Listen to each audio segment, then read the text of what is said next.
പിതാവിൻ്റെയും പുത്രൻ്റെയും പരിശുദ്ധാത്മാവിൻ്റെയും നാമത്തിൽ ആമേൻ.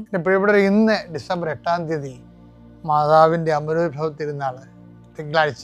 അമ്മേ പരിശുദ്ധ അമ്മേ, അമ്മേ പരിശുദ്ധ ദൈവമാതാവേ, കൃപാസനത്തിലൂടെ ഞങ്ങൾക്കും ഞങ്ങളുടെ ദേശത്തിനും അമ്മ മധ്യസ്ഥം തേടി തന്ന എല്ലാ അനുഗ്രഹങ്ങൾക്കും കൃപകൾക്കും ഞങ്ങളിപ്പോൾ ഹൃദയം നിറഞ്ഞ നന്ദി പറയുന്നു. അമ്മേ പരിശുദ്ധമ്മേ ദൈവമാതാവേ, 2004 ഡിസംബർ 7 ഉച്ചകഴിഞ്ഞ് 2:30 കൃപാസനത്തിൽ സംഭവിച്ച അമ്മയുടെ പ്രത്യക്ഷപ്പെടലിനെ കുറിച്ച് തിരുസഭയ്ക്ക് സമർപ്പിച്ചിരിക്കുന്ന പഠനരേഖകളുടെ മേൽ സഭാത്മകമായ പഠനം ആരംഭിക്കുവാൻ ഞങ്ങൾ പ്രാർത്ഥിക്കുന്നു. അമ്മേ പരിശുദ്ധമേ, ഭൂസ്വർലോകങ്ങളുടെ രാജ്ഞിയായ അങ്ങേയ്ക്ക് ഭൗമസംരക്ഷണത്തിനായി പ്രപഞ്ചപ്രകൃതിയെ തന്നെ തിരുസഭ പ്രതിഷ്ഠിക്കുവാൻ ഈ പ്രത്യക്ഷീകരണം വഴി ഇടയാക്കണമേ. പരിശുദ്ധമേ, ജപമാല മാതാവേ, സകല കൃപാസനം പ്രാർത്ഥനയോടും ചേർത്ത് ഞങ്ങളിപ്പോൾ പ്രാർത്ഥിക്കുന്ന ഈ കുടുംബത്തിന്റെ പ്രത്യേക നിയോഗം പറ മക്കളെ.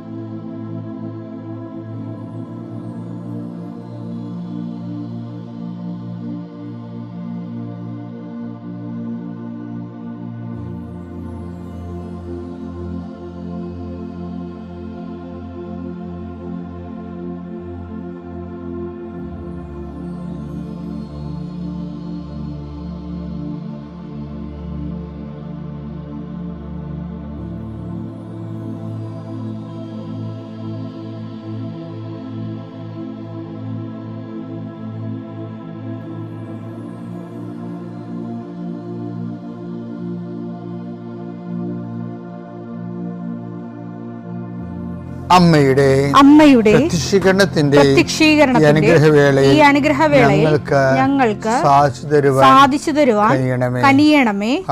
ആമേൻ. വിശ്വാസ പ്രമാണം. സർവശക്തനായ പിതാവും ആകാശത്തിന്റെയും ഭൂമിയുടെയും സൃഷ്ടാവുമായ ദൈവത്തിൽ ഞാൻ വിശ്വസിക്കുന്നു. അവിടുത്തെ ഏകപുത്രനും ഞങ്ങളുടെ കർത്താവുമായ ഈശോ മിശിഹായിലും ഞാൻ വിശ്വസിക്കുന്നു.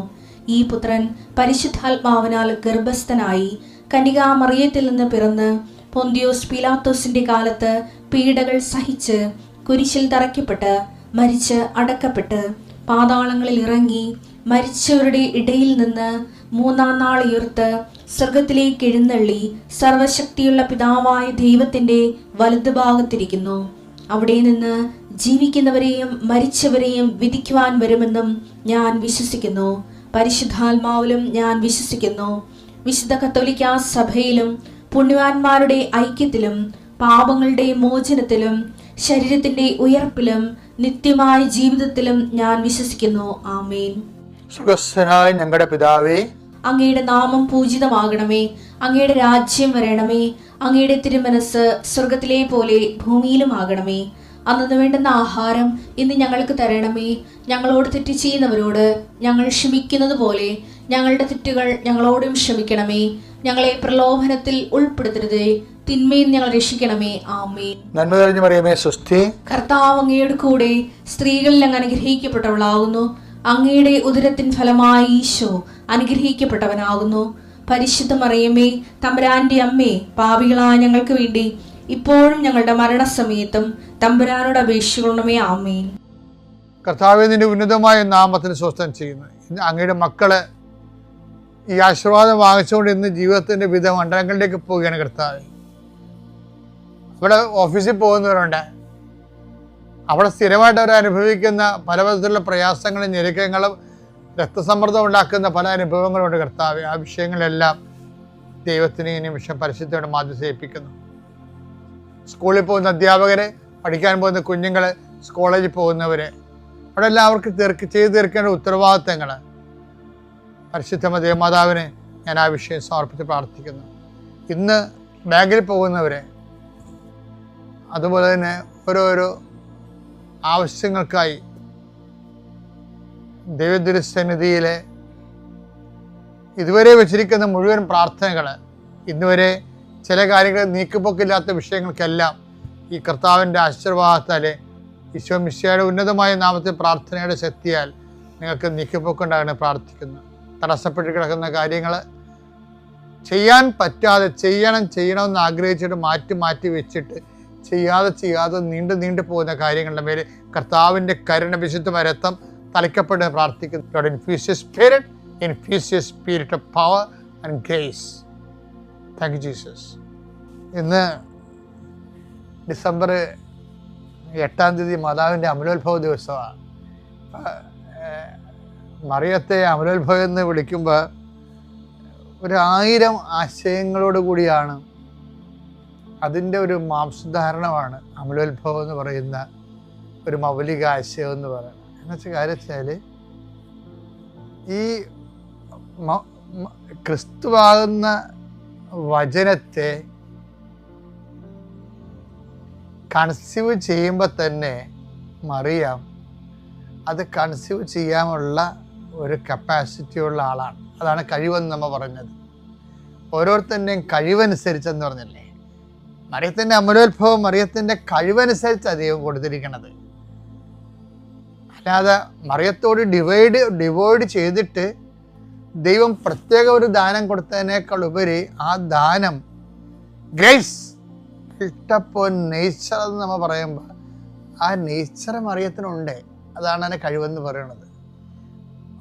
വചനമായിട്ട് മനസ്സിലാക്കാനും വചനം വളർത്തിക്കൊണ്ടുവരാനുള്ള മനോഭാവങ്ങൾ, നിലപാടുകൾ, നയങ്ങൾ, സമീപനങ്ങൾ, പ്രതികരണങ്ങൾ, ഇങ്ങനെ എല്ലാത്തിൻ്റെയും കൂടെയുള്ള ഒരു ഫേവറബിൾ കൾച്ചർ അറിയാം ആദ്യമൂല്യം കീപ്പ് ചെയ്തിരുന്നതിൻ്റെ പേരിലാണ് അവളെല്ലാം ഹൃദയത്തിൽ സംഗ്രഹിച്ചു എന്ന് പറയണത്. പിന്നെ മറിയത്തെക്കുറിച്ച് പറയണത് മറിയം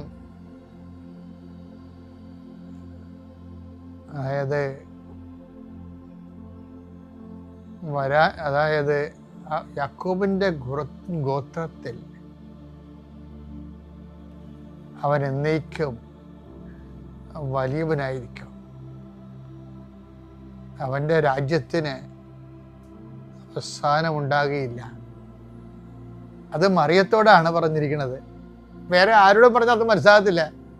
ലൂക്കാ 1:32-33 അവൻ വലിയവനായിരിക്കും, അവൻ വലിയവനായിരിക്കും, അത്യുന്നതന്റെ പുത്രൻ എന്ന് വിളിക്കപ്പെടും, അത്യുന്നതന്റെ പുത്രൻ എന്ന് വിളിക്കപ്പെടും. അവന്റെ പിതാവായ ദാവീദിന്റെ സിംഹാസനം, അവന്റെ പിതാവായ ദാവീദിന്റെ സിംഹാസനം ദൈവമായ കർത്താവ് അവന് കൊടുക്കും, ദൈവമായ കർത്താവ് അവന് കൊടുക്കും. യാക്കോബിന്റെ ഭവനത്തിന്മേൽ അവൻ എന്നേക്കും ഭരണം നടത്തും, അവന്റെ രാജ്യത്തിന് അവസാനം ഉണ്ടാകുകയില്ല. ലൂക്കാ 1:33 അത് ഈ യാക്കോബിന്റെ ഭവനത്തിൽ അവൻ എന്നേക്കും ഭരണം നടത്തും, അവന്റെ രാജ്യത്തിന് അവസാനം ഉണ്ടാകുകയില്ല. ഞാനൊക്കെ പണ്ട് വിശ്വസിച്ചിരുന്നത് ഈ യോഹന്നാൻ എന്നെ കുറെ വഴിതെറ്റിച്ചിട്ടുണ്ട്. യോഹന്നാന്റെ സുവിശേഷത്തിൽ പുനരുത്ഥാനത്തിന് പ്രഥമ സാക്ഷി മേരി മാഗ്ഡലൻ അല്ലേ. അപ്പം ഞാനും കഴിഞ്ഞ ഇടയ്ക്ക് വരെ വിശ്വസിച്ചിരുന്നത് പുനരുത്ഥാനത്തിൻ്റെ പ്രഥമ സാക്ഷി മേരി മാഗ്ഡലൻ എന്നാണ്. പക്ഷെ പുനരുത്ഥാനത്തിൻ്റെ പ്രഥമ സാക്ഷി പുനരുത്ഥാന സമയത്ത് അവിടെ ഇല്ലായിരുന്ന ആളാണ്. പുനരുത്ഥാന സമയത്ത് അവിടെ ഇല്ലായിരുന്ന ആളാരാണ്? മറിയം. അല്ല പിന്നെ ആരാണ്? പരിശുദ്ധ അമ്മയല്ലേ. അമ്മ കുരിശിൻ്റെ ചുവട്ടിൽ നിന്ന് ബോഡി ഇറക്കി മടി കിടത്തിയതിന് ശേഷം കല്ലറയിൽ വെച്ചടക്കിയതിന് ശേഷം പിന്നെ മറിയം പിക്ചറിലില്ല, പിന്നെ ഒരിടത്തുമേ ഇല്ല മറിയം. പിന്നെ അപ്പോസ്തലന്മാരെ കൂട്ടായ്മയിലെ മറിയത്തെ കാണത്തുള്ളൂ. അതിനുള്ളിൽ നടന്ന സംഭവങ്ങൾക്കെല്ലാം മറിയം തന്നെയാണ് സാക്ഷി. എന്താ കാര്യം? മറിയം പിന്നീട് ഏറ്റവും വലിയ ഹൃദയത്തിൽ സംഗ്രഹിക്കലിൻ്റെ കാലഘട്ടമാണ്. കുരിശിൻ്റെ ചുവട്ടിൽ നിന്ന് മറിയത്തിൻ്റെ വീട്ടിലോട്ടുള്ള യാത്രയിൽ എടുത്ത ആ 3 ദിവസമില്ലേ, അതാണ് മറിയത്തിൻ്റെ അവസാന ഹൃദയത്തെ സംഗ്രഹിപ്പ്. എന്താ സംഗ്രഹിച്ചത്? മറിയത്തോട് പറഞ്ഞിട്ടുണ്ട്. എന്ത് പറഞ്ഞു? മംഗളവാർത്ത സമയത്ത് എന്താ മംഗളവാർത്ത? അവൻ്റെ രാജ്യത്തിന് അവസാനം ഉണ്ടാകില്ല. അവൻ്റെ രാജ്യത്തിന് അവസാനം ഉണ്ടായില്ലെന്ന്. അതാണ് മറിയം ഈ ദിവസങ്ങളിലൊക്കെ ഹൃദയത്തിൽ സംഗ്രഹിച്ചത്. ആ സംഗ്രഹിക്കുക മാത്രമല്ല, അത് മറിയത്തെ കണ്ടപ്പോഴേ എഡിറ്റ് ചെയ്യാതെ എലിസബത്ത് പറയും, മേരി, നീ മേരിയല്ല, അവൻ്റെ രാജ്യത്തിന് അവസാനം ഉണ്ടാകില്ലെന്ന് അരുളി ചെയ്ത അവസാനമില്ലാത്ത രാജ്യത്തിൻ്റെ രാജാവ്, എൻ്റെ കർത്താവ്, എൻ്റെ കർത്താവിൻ്റെ അമ്മയാണ് നീ. എന്നെ കാണാൻ എനിക്കെങ്ങനെ യോഗ്യത എന്ന് പറഞ്ഞിട്ട് എലിസബത്ത് പറയണത് എന്താണെന്നറിയാമോ? ശരി, കർത്താവ് നിന്നോട് അരുളി ചെയ്ത കാര്യങ്ങൾ, അവൻ്റെ രാജ്യത്തിന് അവസാനം ഉണ്ടാകില്ലെന്ന് കർത്താവ് നിന്നോട് അരുളി ചെയ്ത കാര്യങ്ങൾ, കുരിശുമരണത്തിൻ്റെ അപ്പുറത്ത് അവൻ്റെ തിരുവുത്ഥാനത്തെക്കുറിച്ച് കർത്താവ് നിന്നോട് അരുളി ചെയ്ത കാര്യങ്ങൾ, അത് നിറവേറുമെന്ന് വിശ്വസിച്ച നീ ഭാഗ്യവതിയാണെങ്കിൽ നീയാണ് പുനരുത്ഥാനത്തിൻ്റെ പ്രഥമ സാക്ഷി. അമ്മയുടെ അമലോത്ഭവം, അമ്മയെ പുനരുത്ഥാനത്തിന് പ്രഥമ സാക്ഷിയായി ഉയർത്തുന്നതും തിരുവുത്ഥാനവും തമ്മിൽ ബന്ധപ്പെട്ടതാണ്. ഇതിൻ്റെ അകത്ത് ജഡികമായ യാതൊരു വിഷയങ്ങളുമില്ല, എല്ലാം ആധ്യാത്മിക വിഷയങ്ങളാണ്. ആധ്യാത്മിക പ്രസരിപ്പിലും അതുപോലെ തന്നെ ആധ്യാത്മിക സൂര്യ തേജസ്സിലും നിഴലില്ലാതെ പോകുന്ന ഒരവസ്ഥയാണ് അമലോത്ഭവം. നിഴൽ വീശാത്തത്, ജഡത്തിൻ്റെ നിഴൽ വീശാത്ത സൂര്യ തേജസ്സായി സൂര്യനെ ഉടയാടയാക്കിയ, ചന്ദ്രനെ പാദപീഠമാക്കിയ, 12 നക്ഷത്രങ്ങളുടെ കിരീടം ചൂടിയ, ഭൂസ്വലോകങ്ങളുടെ രാജ്ഞിയായി വിരാജിക്കപ്പെടുന്ന പരിശുദ്ധമ്മ ദേവമാതാവിൻ്റെ അമലോത്ഭവ തിരുനാൾ ആഘോഷിക്കുന്ന ദിവസം കർത്താവ് നിങ്ങളെ ശക്തീകരിക്കട്ടെ, നിങ്ങളുടെ ജീവിതത്തെ, ഇരുളടഞ്ഞ ജീവിതത്തെ പ്രഭാപൂരിതമാക്കട്ടെ എന്ന് പ്രാർത്ഥിക്കുന്നു.